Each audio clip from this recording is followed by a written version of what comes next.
This podcast is part of the Deluxe Edition Network. To find other great shows on the network, head over to deluxeeditionnetwork.com. That's deluxeeditionnetwork.com.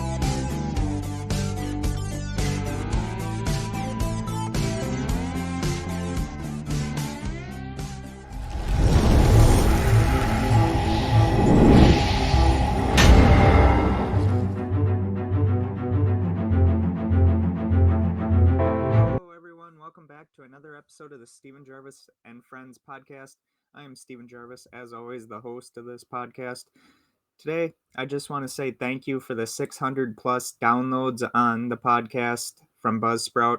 And also, if you love this podcast, please go over to the YouTube channel, hit that subscribe button, hit that like button. And if you're returning to the podcast or to the YouTube channel, please, tell us how you found us. And also tell a friend, tell some family, so that they can tell some friends and family. Also, we're sponsored by Dubby Energy. I don't know why I didn't put that in the other ones before. But anyway, I'm part of the Deluxe Edition Network. The Deluxe Edition podcast of the month is Bev's Video Kingdom. And also, the Deluxe Edition Network has started something called Podcaster of the Week. And I don't know why, but I was picked as the first one. Very happy about it. Very excited. Don't think I deserved it, but hey, I'm the podcast of the week. Thank you so very much, and let's get into Billy Jack. So, Billy Jack is a 1971 American action drama independent film, the second of four films centering on a character of the same name, which began with the movie The Born Losers, played by Tom Laughlin, who directed and co-wrote the script. Filming began in Prescott, Arizona in the fall of 1969, but the movie was not completed until 1971. American International Pictures pulled out, halting filming. 20th Century Fox came forward and filming eventually resumed, but when that studio refused to distribute the film, Warner Brothers stepped forward. Still, the film lacked distribution, so Laughlin booked it into theaters himself in 1971. The film grossed $10 million in its initial run, but eventually added close to $50 million in its re-release, with distribution supervised by Laughlin. The plot: Billy Jack is a mixed-race Navajo, a Green Beret, Vietnam veteran, and a Hapkido master. Billy Jack defends the hippie-themed Freedom School, inspired by Prescott College, and students from townspeople who do not understand or like the counterculture students. The school is organized by its director, Gene Roberts. One of the troubled youths is a girl named Barbara who became pregnant and was abused by her father. A group of children of various races from the school go to town for ice cream and are refused service and then abused and humiliated by Bernard Posner, the son of the county's corrupt political boss, Stuart Posner, and his gang.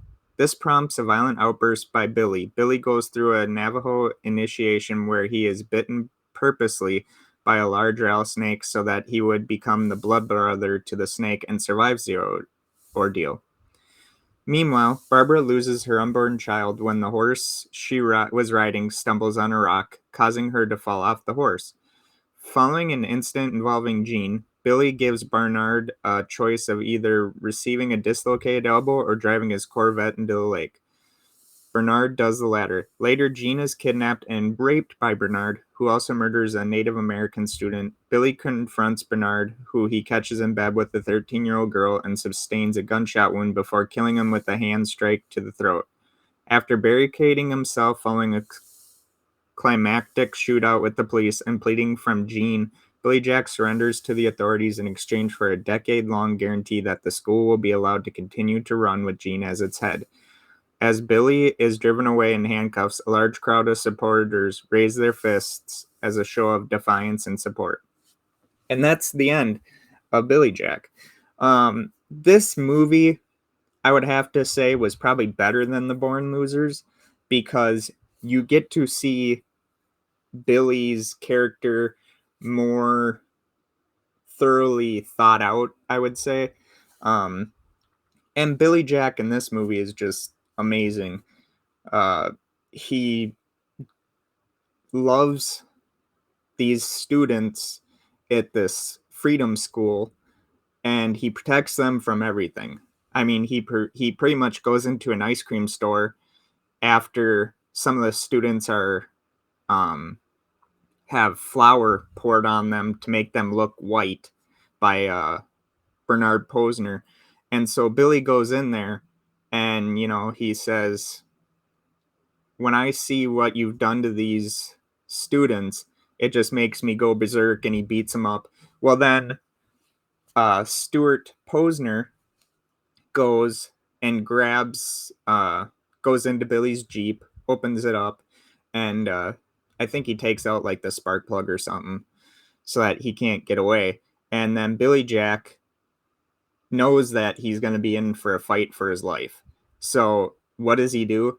He takes off his shoes or his boots, walks into the park where Posner is, and Posner's like, "You're so above the law." And Billy's like, "Well, you know what I'm going to do? I'm going to take this foot and hit you on that side of your face and do it just for the hell of it. And there's not a damn thing Posner's going to be able to do about it, but take it." And that's that. So Billy does that. He is then attacked by some of the townspeople, who he dispatches until one of them gets behind him and hits him with, I think it's a tree branch or something. And then he's beat up by the townspeople. When the rape scene happens with Jean by Bernard, it's kind of one of those things that's like, this could have happened off screen, because it's just like, okay, we get it. You're trying to tell a story, and you're trying to say that, Jean, because she's a pacifist, doesn't want to hurt Bernard. She can't fight back against Bernard, and that she feels like she doesn't have to, being a strong, independent woman. And I think the weirdest thing about it all is that even though they want Billy to practice the same thing as being a pacifist, he decides to go away from it. Like, he's not afraid to harm bad people if that's what he needs to do. And when he gets in the shootout with the police at the end, it's pretty much him saying, "I'm going to fight this corrupt system, and really there's nothing you can do to stop me. I'm willing to die if that's what it means." And that's Billy's message to even Barbara, who is also in this, I think it's a shed. And so then once Jean goes in there and tells Billy that, if you die, it'll be all for nothing. Sorry about that. And that you shouldn't allow yourself to martyr yourself in that way. If you're going to martyr yourself, surrender and tell people about what's going on, why Native Americans, why the Freedom School is being attacked, all that stuff. And so Billy does. He surrenders. Of course, he has some conditions before he does, but they're all met. And then as he's driven away in handcuffs, the students raise their fists, and some of them are crying because to them, Billy is their hero and their protector, and they're afraid that he ain't going to get a fair shot at a trial. And that's, like I said, that's pretty much what ends the movie. It holds a fresh rating of 63% at Rotten Tomatoes based on 16 reviews with an average grade of 5.37 out of 10. Leonard Maltin gave it a 1.5 out of 4 stars, writing, "Seen today, its politics are highly questionable and its message of peace looks ridiculous considering the amount of violence in the film." Roger Ebert gave the film 2.5 stars out of 4 and also saw the message of the film as self pretty much contradicting everything it's saying about, hey, be peaceful, but this movie's gonna say be peaceful, but yet there's so much violence in it that it kind of contradicts everything it's saying. Um, and when Roger Ebert said, also, "I'm also somehow disturbed by the central theme of the movie. Billy Jack seems to be saying the same thing as Born Losers, that a gun is better than a constitution in the enforcement of justice." Howard Thompson, writing for the New York Times, agreed, calling the film well aimed but misguided, as he wrote, "For a picture that preaches pacifism, Billy Jack seems fascinated by its violence, of which it is full." He added that some of the non-professional delivery lines in the script by Mr. Frank and Teresa Christina is incredibly awful. Variety magazine opinioned that the action frequently drags, and at nearly 2 hours running length, the message is rammed down the spectators' throats and is sorely in need of considerable editing to tell a straightforward story. Gene Siskel gave Billy Jack 3.5 stars out of 4, calling it a film that tries to say too many things in too many ways within an adequate storyline, but it has such freshness, original humor, and compassion that it is frequently moved to genuine emotion. Kevin Thomas in the Los Angeles Times also liked Billy Jack, praising its sheer tension that sustains it through careening unevenness to a smash finish. Crude and sensational, yet urgent and pertinent, this provocative Warner's release is in its unique, awkward way one of the year's important pictures. And um, it's funny that some of these say that, but in a way, it is true. Um, these movies always try and say that, hey, you can be a pacifist, but at the same time, violence is okay, is pretty much what the movie was saying. Um, there would be a direct sequel following this, and that's called The Trial of Billy Jack. And then you have Billy Jack Goes to Washington, followed 3 years later, but without a formal release. Plans for the return of Billy Jack came and went in the mid 1980s. And that's pretty much what happens with this movie. And what really is funny is that one of the weirdest things about this is that message of fighting is okay as long as you claim to be a pacifist, which we all know, and I'm not going to get into it, but pacifism is looking the other way. So, like I said, that's pretty much that whole movie, a Billy Jack.